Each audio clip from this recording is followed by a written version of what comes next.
Imagine um mundo onde todas as criaturas mitológicas ganham vida com explicação biológica totalmente plausível. Esse lugar é o Mitomania e hoje eu, o macaco despido, vou analisar junto com vocês os entes, árvores capazes de andar, se comunicar e proteger a floresta onde vivem. Desde sua alimentação à sua vocalização, exploraremos tudo que gira em torno desse gigantesco guardião da mata. Acho que poucos aqui têm conhecimento desse mito. Então vamos começar pelo básico. O que diacho é um ente? Os entes são criaturas mitológicas criadas pelo famoso humano J. Tolkien, no universo de Senhor dos Anéis. Eles são basicamente árvores vivas, enormes, com galhos como braços e rostos medonhos. Se você é mais novo, possivelmente já deve conhecer eles por outras obras, como o poderosíssimo Groot, de Guardião das Galáxias. Conhecido como os Guardiões das Florestas, os entes são conscientes, sentimentais e até possuem uma linguagem própria. Eles vivem principalmente nas florestas, onde protegem as árvores de qualquer ameaça, especialmente as criaturas que desmatam ou tentam afetar o equilíbrio ecológico. Um dos traços mais marcantes dos entes é a sua lentidão.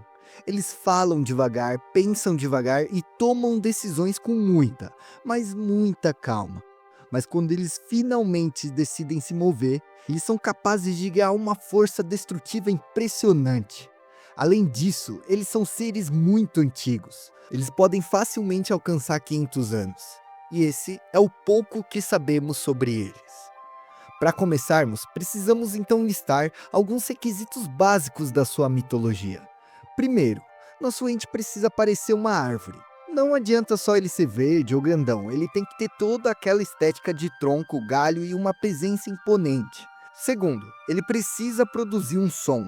Seja para se comunicar, emitir alertas ou até cantar na floresta, ele precisa arranjar uma forma de se comunicar com as outras coisas. E por fim, e talvez o mais importante, esse ser precisa ser pacífico e com um papel essencial no equilíbrio ecológico.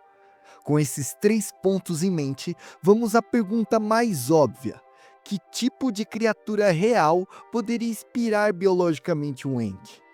E eu acho que a resposta mais óbvia seria um bicho-pau. O bicho-pau é um mestre do disfarce, um inseto da ordem Famastode, com corpo fino, alongado e totalmente adaptado para se parecer como um graveto. Sua camuflagem é tão boa que ele pode estar na nossa cara que a gente nem vai conseguir ver ele. Tudo graças ao mimetismo críptico, uma forma de proteção onde o animal se esconde parecendo parte do ambiente. Além de herbívoros, um detalhe curioso dele é que em várias espécies temos a reprodução por partenogênese, ou seja, as fêmeas conseguem gerar descendentes sem precisar de um macho. Uma estratégia eficiente que garante a continuidade da espécie mesmo em populações isoladas. Perfeito para um ente e uma criatura mitológica, não é? Mas seguir esse caminho seria muito óbvio, e tem um problema gigantesco no ente ser um inseto. Os bichos-pau, por exemplo, têm grandes limitações. Em geral, sua vida é curta e seu sistema respiratório depende diretamente da concentração de oxigênio no ar. No período carbonífero, por exemplo, há mais de 300 milhões de anos atrás, o planeta tinha muito mais oxigênio, o que permitiu o surgimento dos famosos insetos gigantes. Mas hoje, esse tipo de adaptação seria inviável em larga escala. Um ente baseado em um inseto provavelmente seria frágil, limitado e morreria por asfixia. Então, se não é inseto, quem mais poderia ser um candidato ideal? Que tipo de ser vivo teria a capacidade de se camuflar, de se integrar ao ecossistema, ter uma longa vida, ter comunicação e ainda por cima ser vital para uma floresta? A resposta pode estar bem no ar que você está respirando agora. Os fungos. Sim, os fungos, cara. Os verdadeiros reis das florestas. E eu sei que pode parecer um pouco bizarro um fungo se movimentando. Mas se até as plantas, como as plantas carnívoras, conseguem ter uma resposta rápida ao ambiente, por que um cogumelo não teria? Bom, e para ter mais embasamento do porquê um fungo seria perfeito para ser um ente, vamos falar sobre a alimentação e o comportamento desse mito. A forma como um organismo se alimenta é a base de sua ecologia, e com os entes fúngicos não seria diferente. Assim como seus parentes no mundo real, esses seres teriam um papel vital na saúde da floresta.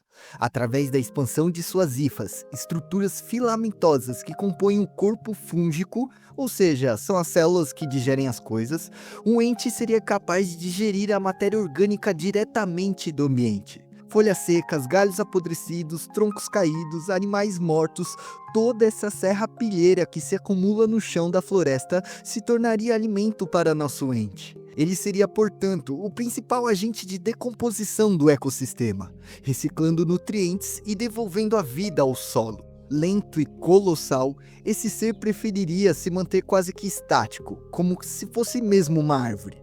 Isso permitiria que suas células se ramificassem pelo subsolo, espalhando-se por grandes áreas da floresta. E aqui está mais um ponto que torna o fungo o candidato ideal. Fungos fertilizam o solo, promovem sua aeração e têm um papel vital na retenção de umidade. Mas nosso ente fúngico iria além. Ele seria realmente o dono do ecossistema. Eles também fariam parte de uma rede de comunicação subterrânea graças à associação entre células e raízes de árvores, o que na natureza chamamos de micorriza.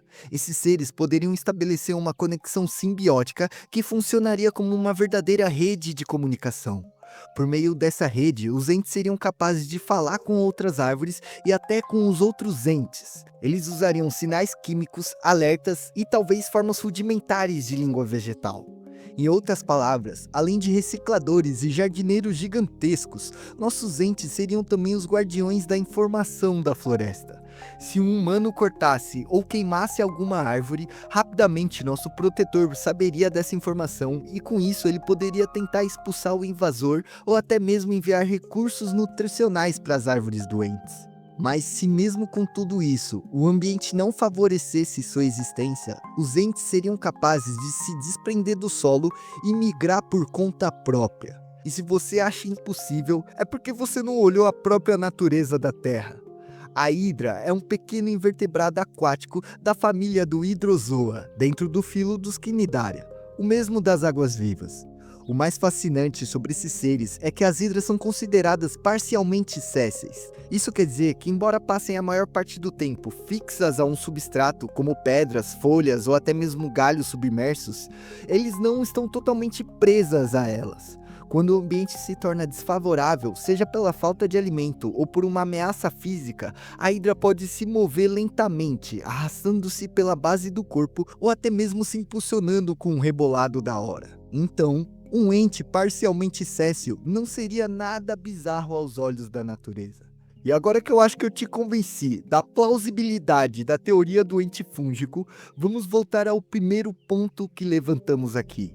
Como uma criatura dessas poderia adotar a forma de uma árvore? E para isso, precisamos primeiro entender o que realmente define o formato de uma árvore. Sem dúvida, as árvores são alguns dos seres mais singulares da Terra. Mesmo dentro da mesma espécie, não existe uma árvore idêntica à outra. Isso acontece porque o crescimento de uma árvore é guiada por uma combinação extremamente complexa de fatores ambientais e genéticos.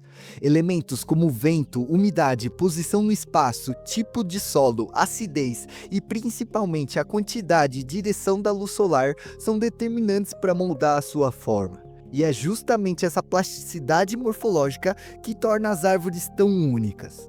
Por mais que algumas adotem formas tanto quanto bizarras e estranhas, quase todas mantêm um certo equilíbrio estrutural. Uma lógica interna de proporção que permite estabilidade, captação eficiente de luz e de dispersão de semente. E sério, se isso não for a adaptação mais foda e insana da natureza, eu não sei o que mais seria.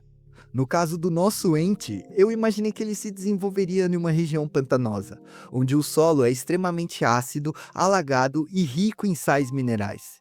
Esse tipo de ambiente causa um estresse constante nas plantas, o que na natureza frequentemente leva à formação de árvores e galhos tortuosos e com copas assimétricas. Essas formas não são defeitos, mas sim adaptações eficientes que permitem a sobrevivência da planta.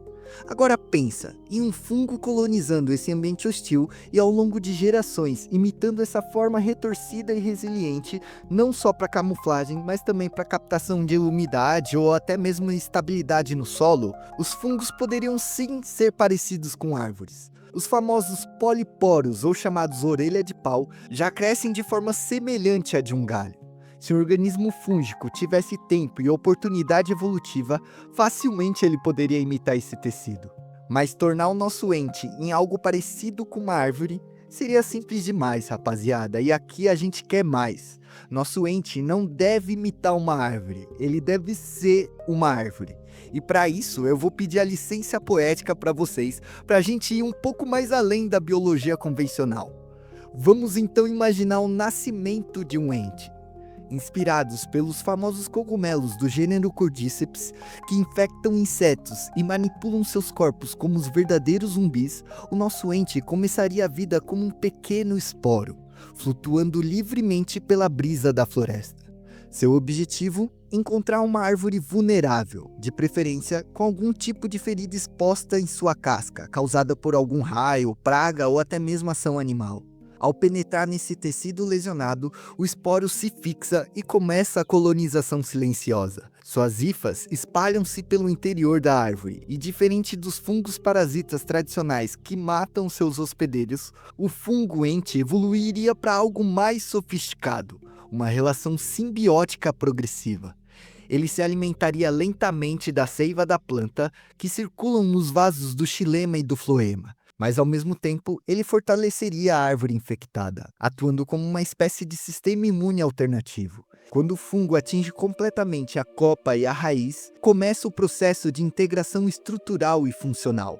Aos poucos, o ente deixa de ser apenas um fungo habitando uma planta e passa a ser um organismo híbrido, onde o fungo e a árvore se unem. Esse processo simbiótico também explicaria por que nenhum ente seria igual ao outro. Cada um teria uma forma, número de membros, ramificações e até expressões faciais completamente diferentes deles. Todas seriam moldadas pelas características individuais das árvores hospedeiras. Então levaria em conta a sua idade, a sua espécie, o ambiente e até o histórico de vida dela. E tem mais, cara. Ao manter a árvore viva e funcional, o ente não dependeria exclusivamente da decomposição da matéria orgânica pela sua rede de hifas no solo.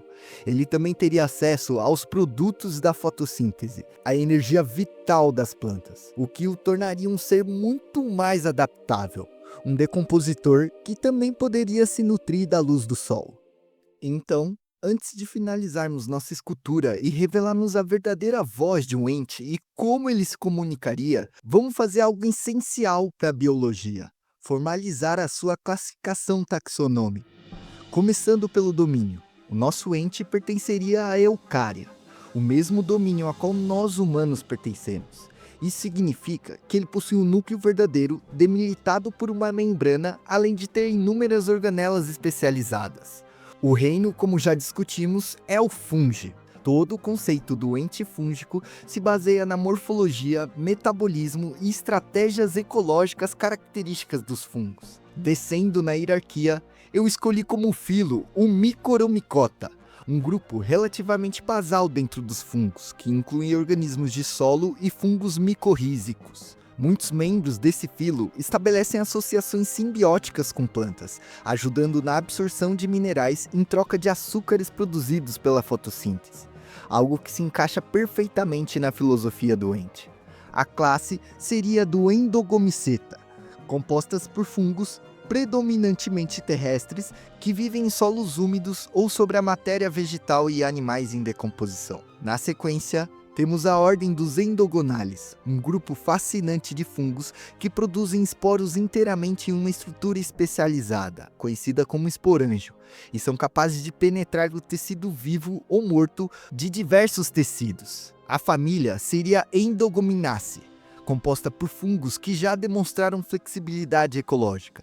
E por fim, no que diz respeito ao nome científico da nossa criatura, vamos propor o gênero do Ambulans, que no latim significa aquele que anda, uma referência direta a uma característica locomotora rara entre esse fungo. E para finalizar na sua espécie, escolhemos Ambulans ents, que eu acho que fica bem bonitinho. E assim fica a classificação completa do nosso ente fúngico.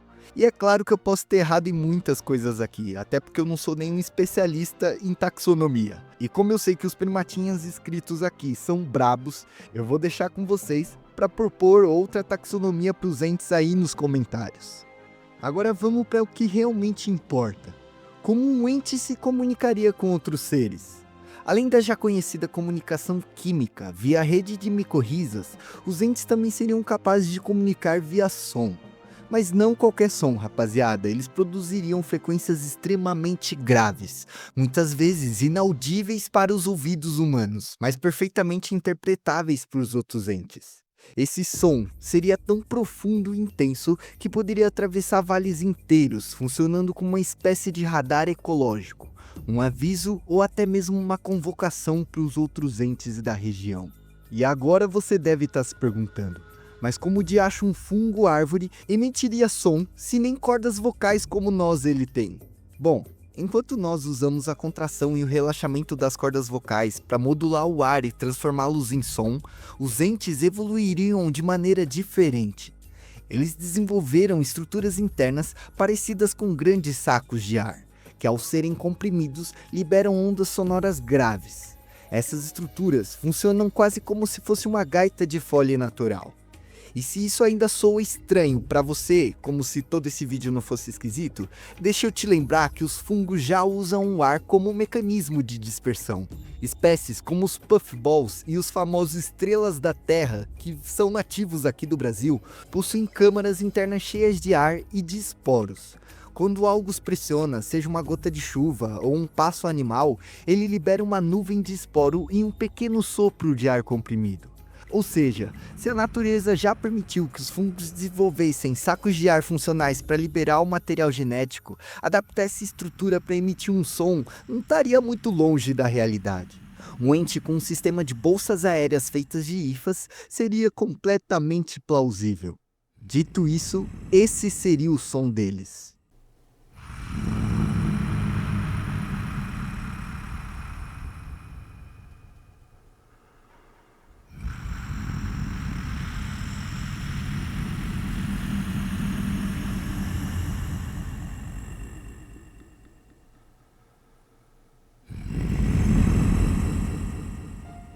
Bom, e se você chegou até aqui, muito obrigado mesmo por dividir o seu tempo comigo. Ah, e se você não for inscrito, se inscreve aí, vai, deixa aquele like, aquele hype para fortalecer o canal e trazer mais conteúdo como esse. E não esquece de deixar aí nos comentários qual outra criatura mitológica você gostaria de ver aqui no Mitomania. No mais é isso, até o próximo vídeo e tchau!